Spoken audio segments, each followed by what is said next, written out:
مسئلہ یہ ہے کہ اگر کوئی کسی ہم علامہ سے یا کسی سے مسئلہ پوچھتے ہیں تو وہ قرآن حدیث کی بجائے بابوں سے زیادہ چیزیں خرچ کر کے ہمیں بتاتا ہے.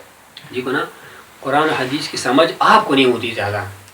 جب آپ کو بندہ کہتا ہے کہ قرآن نے یہ کہا ہے تو آپ کے اوپر سے گزر جاتا ہے، کیونکہ آپ نے کبھی کتاب نہیں پوری ہے، آپ کے پاس وہ شعور نہیں ہے، آپ کا مطالعہ کم ہوتا ہے، یا حدیث کا آپ کو علم نہیں ہوتا، آپ نے کبھی حدیث کے بارے میں معلومات نہیں کی ہوتی ہے، تو مجبوراً آپ کو بتانا پڑتا ہے کہ فلان محدث نے یا فلان فقیہ نے جس کا ہمیشہ اوڑھنا بچوڑنا قرآن و حدیث تھا، جو کوئی بات قرآن سنت کے خلاف نہیں کرے، اس نے یہ بات فرمائی ہے، کیونکہ اس نے اتر کر ہمارے درجے پر بات کی ہے نا سمجھانے کے لیے.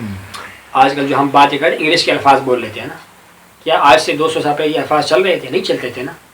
آج سمجھانے کا معیار یہ ہو گیا کہ آپ کو لفظ جب بول لیتے ہیں انگلش کے الفاظ کے اندر آ جائے، کیونکہ انگلش نیچے کی درجے میں ہے نا، تو قرآن حدیث تو اوپر کے درجے کی ہے جو آپ کی دماغ کے اوپر سے گزر جاتی ہے. آپ نے کبھی پڑھا نہیں ہے، میرے بھائی نے کبھی پڑھا نہیں ہے، پڑھا ہوا ہوگا تو اوپر سے پڑھا ہوگا، تو اسی لیے آپ کو بتایا جاتا ہے کہ فلان امام نے یہ بات فرمائی، لیکن وہ امام کی بات پہلے سے پر کی جا چکی ہے، اس امام کے بعد قرآن حدیث کی کبھی اگینسٹ دی نہیں. فرق ہے کسی بات میں ہمیں ثابت ہو کہ حدیث کے خلاف ہے، پھر ہم اس کے آگے دیتے اس کے پاس کوئی اور حدیث تو نہیں پہنچی ہے.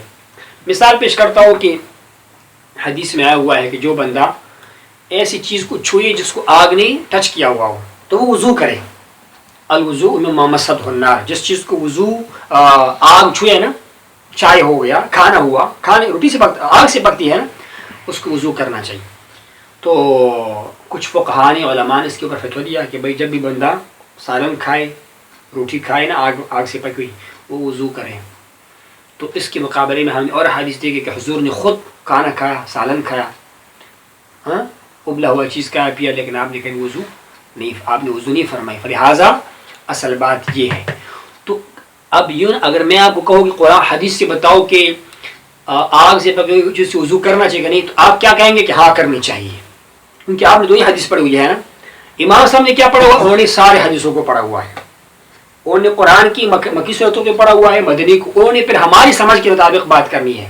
اسی لیے ہم کہتے ہیں کہ فلاں امام نے یہ بات فرمائی. اس کا قطعی مطلب نہیں ہے کہ امام قرآن کے مخالف حدیث کے مخالف ہے.